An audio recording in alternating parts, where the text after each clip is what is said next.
In this tutorial, I'm going to teach you guys how to handle errors in your Python programs. So let's start by writing a small program to get the user's age from the terminal.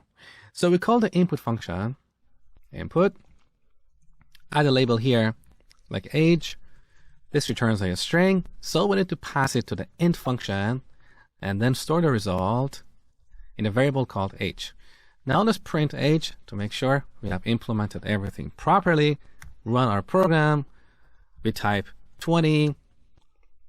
20 is printed here. Beautiful. Now look at the exit code of this program.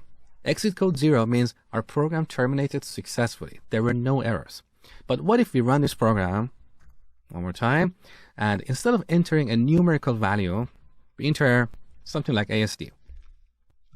We get a value error with this message, invalid literal for int with base 10. Basically what this message is telling us is that this string ASD does not contain a valid whole number that can be converted to an integer. Now look at the exit code of this program. Exit code 1 means our program crashed. So 0 always means success, and anything but 0 means crash. Now, as a good Python programmer, you should anticipate these situations. You don't want to let your entire program crash just because the user entered an invalid value. So instead of letting the program crash, you should handle this situation and print a proper error message. And that's what I'm going to show you in this tutorial.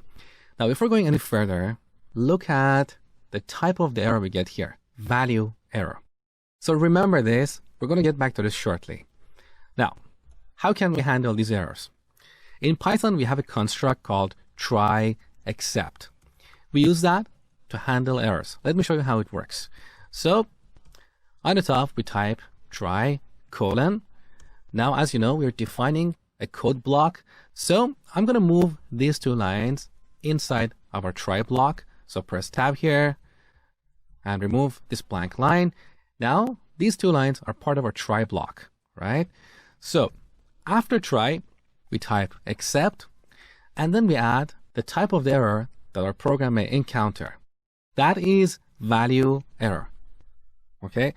Then we add a colon, and in this block, we can define what should happen if our program encounters an error of type value error. In this case, we want to print a proper error message. So print invalid value.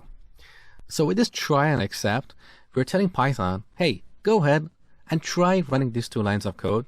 If you encounter an error of type value error, then instead of crashing the program, print this error message on the terminal.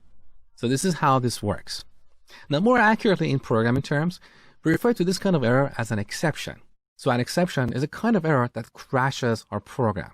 So if the user enters an invalid value, this line of code, line 2, will raise an exception, and on line 4, we'll catch it and print this error message so our program will no longer crash. Let me show you.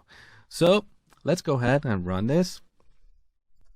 Age 20, everything works just like before, and the exit code is 0. Beautiful. Let's rerun this program and enter ASD.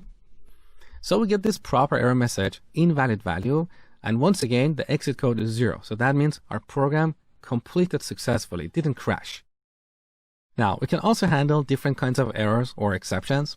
For example, right after we get the age, let's define a variable, income, and set it to 20,000. And then define another variable called risk and set it to income divided by age. Let's run this program and enter 0 as the age to see what happens. So 0 is obviously a numerical value. So when we enter this value, technically we shouldn't get any exceptions. Take a look. Our program crashed with a 0 division error because we cannot divide a number by 0. Once again, look at the exit code. So we couldn't catch this kind of error or this kind of exception with this except block. This except block is only catching exceptions of type value error. And this happens when we try to convert a non-numerical value to an integer. So in a situation like this, we should handle different kinds of exceptions. We can add another except statement for an exception of type 0 division error.